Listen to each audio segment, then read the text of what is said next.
तांको काम नहले तो से माने अन्य को दोषारोप करेंगे तुम आईन जानिल नहीं से बाचस्पति दायी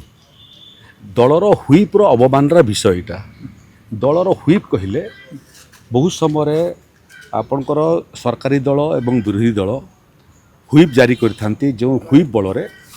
विधायक माने कि सांसद माने गृह रे उपस्थित रहिबा पई हुईप जारी होता है। बहुत समय जो भोट ग्रहण हुए बिल हो कि कौन प्रसंग हो से निर्दिष्ट हाँ कि नाई रे उत्तर देवाई दल हुईप जारी करि थाए।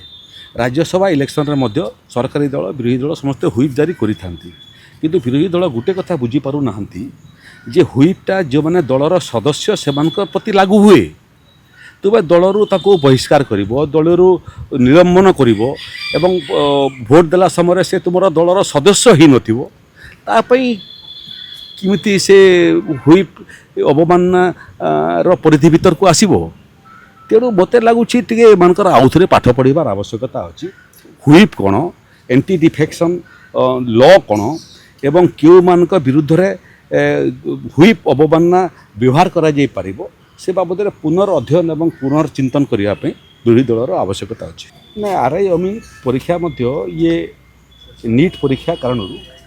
ताकू आम परामर्श देलु यहाँ सबऑर्डिनेट स्टाफ सिलेक्शन कमिशन ये नियुक्ति प्रक्रिया करेई थाए कौन सरकार कौन विभाग करे नहीं उपरस्थ अधिकारी मानकर नियुक्तिटा ओपीएससी करें एवं ता तलकू Odisha subordinate staff selection board ये सब नियुक्ति प्रक्रिया करेई थांती।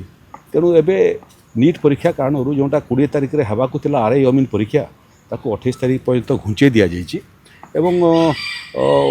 क्वालिफिकेशन एवं आवेदनकारी यदि सामान हो ताले हुए तो उभय परीक्षा आउ थे पुनर्विचार करे आम चाहूँ समस्ते परीक्षा देवाई सुजोग पातु गोटे दिन एकाधिक नियुक्तिर प्रक्रिया न हो सेटा हेले गोटे नियुक्ति प्रक्रिया अंशग्रहण कला बेलू आ गोटे नियुक्ति परीक्षा यदि से क्वालिफिकेशन थी तो वंचित होती। तेणु ये बाबद आज मुझे कथा हेबी एवं जो मैंने आवेदनकारी ताकर सुविधा दृष्टि जहाँ करा कथा सब आम करने कमिशन को परामर्श देबो। जदि आपनकु आम भिडियोटी भल लागिला तेबे आम चैनल को लाइक शेयर सब्सक्राइब करने को जमा भी भूलंतु नहीं।